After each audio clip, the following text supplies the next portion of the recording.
Hey everybody, we're going to go through a few things that have happened recently in the world of Minion Masters. Now, if you're not up to date with what's going on, there is no development in terms of adding new cards at the moment. Maybe in the future, who knows? But what the devs have said is if the game makes enough money to cover its costs, then the game will continue.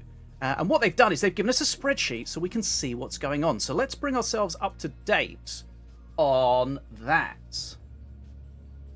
So what they've done is we have a cost which is $3,200 per month, and I would show it to you, but I just realized I messed up my screen a little bit, but I can fix it now. Bang. Okay, so here we have the spreadsheet. There's not really too many figures, and only some of them are really important. So November, December, January, right? We've got the costs. So going forward, the costs are going to be $3,200 a month. If the game makes that money, it will continue. If it doesn't, it won't. If it makes more than that amount, it will bank it. So, for reference, in November, the game made $13,000. November had some dev work on the game, so it did have higher costs. December, it made $11,433. And January, hot off the press, $12,919. And you can see it broken down a little bit here. So 8.5 on Steam, Xbox 3,700, and Android only 700. And the Android, I think Xbox is really pulling its weight, because although we never actually get to see it, I feel like a majority of players are on Steam. So there's a smaller number of players on Xbox, but they are really contributing. So big shout out to everyone that's supporting the game. Remember, supporting the game in terms of buying DLCs on Steam, buying rubies in the game, and so on and so forth. So profit is up in January, 9,732. And as mentioned, we are banking the revenue. So we've got $23,000 of banked revenue. And the idea with the banked revenue is if we have a month where we don't earn enough money, then we can dip into the banked revenue. So if we've got $23,000, we've already got quite a few months worth, nearly sort of 5-6 months worth of money ready to go. But that doesn't mean you should stop supporting the game, of course. If the devs can see it's constantly making money, then maybe they can think about putting some more resources into it. But at the moment, the most important thing is that the game is continuing to go.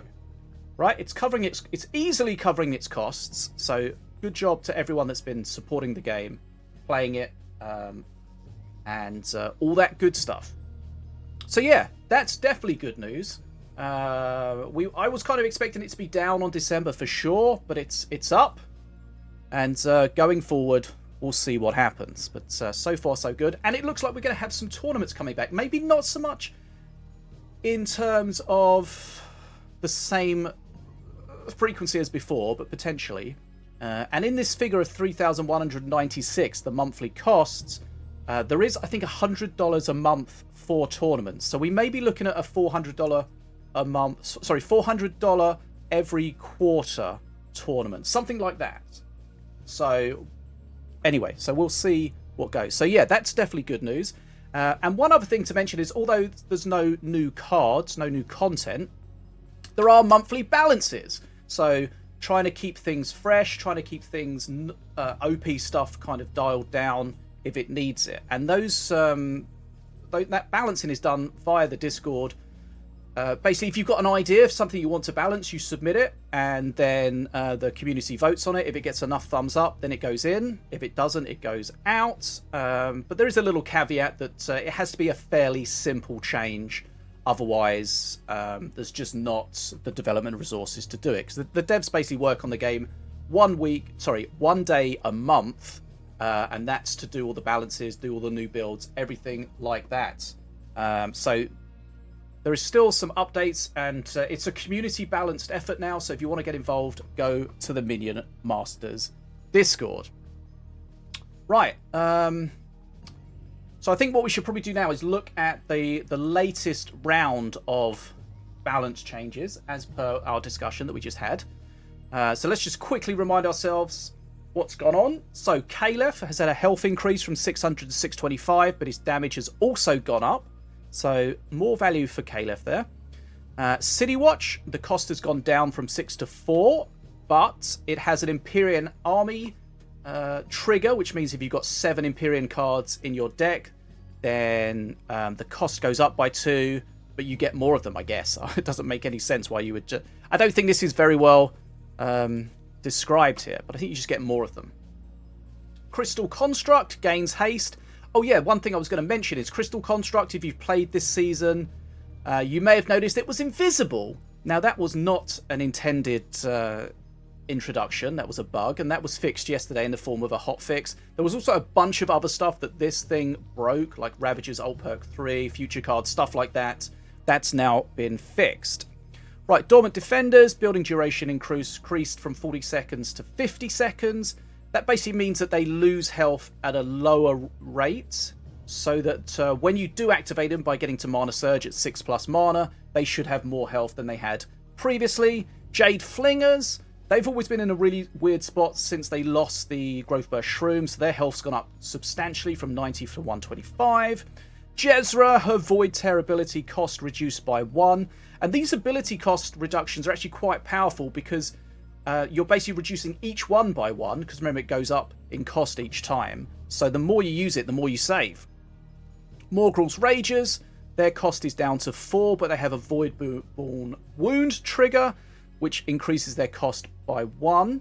But remember, if they're triggered by Voidborn Wound, they give everything Rage. Voidborn Wound is triggered by another Voidborn card doing damage to face. Slithering Summons, this was really a bug fix. In the previous patch, Soul Stealer got Vampiric, where it heals itself when it kills. It was missing from the Slithering Summons Vampiric, so that's now got that. That's probably why you're seeing Soul Stealers a lot more than before.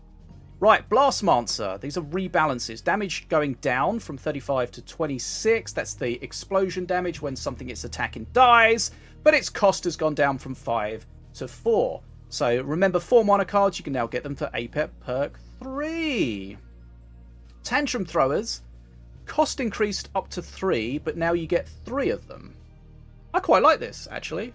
Because previously you couldn't grab any bridges.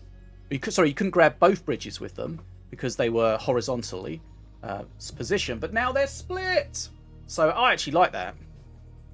I just carried on playing them. Tromvir perk 1 Runic Attunement. They changed the runes that you get. So the minions give you the Wind rune, the buildings give you the Frost rune. Runic Attunement perk. I don't think that is that. Oh, this is the alt perk, right? Okay, yeah. So this is the alt perk for Tromvir. I speak to people almost every day that don't know that alternative master perks exist in the game. And that makes me sad because they are a real big part of the game now. So if you don't know they exist, check them out. You can change your master perks on the master screen or within the game, just clicking on the perk circles if they're available. All masters have at least one alternative master perk. Draft is a little bit tricky with them because you can't set them before the game, only within the game, but you can still use them. Mana spent on minions gives you the Windstone, which is the damage one. Mana spent on buildings gives you the Froststone, which is like the tanky shield one. And mana spent on spells required to get the Ancestry Stone reduced. Still don't know if I've ever seen anyone play this. Right. Nerfs. Cleaver. Copies allowed removed. So remember, no wildcards in solos or pre-mades, only in randoms. And a lot of people were doing this last season. Okay, Elite Swarmer. I don't know about this one. This is such a massive health nerf. 50 health on the Elite Swarmer. Was it that good? I mean, it was good, but was it that good? And when things get nerfed, it's a case of, do you still play it, but it's less valuable, or do you replace it with something else? Who knows? Guardian. Damage absorption reduced from 75 to 66%. So this is kind of a slap in the face for Crystal decks. Hammercar Zeppelin. Master damage reduced from 100 to 80. Shield God of Light. Health reduced from 80 to 750. And Valorian perk 1 Searing Light, which is the removal spell. Number of hits reduced from 5 down to 4. Right. There we have it. You're up to date. Minion Masters is still making money. and the future, at least for the next few months, is definitely going to be great. Hopefully everyone keeps playing the game and enjoying it, and you're up to date on the patch notes. So, we are live on Twitch at the moment, but if you're watching this on YouTube, I'm about to sign out. But if you enjoyed the video, make sure to like, comment, and subscribe. My name's Bad as a Fish, and I'm waving, not to the Twitch chat, but to you special guys on YouTube.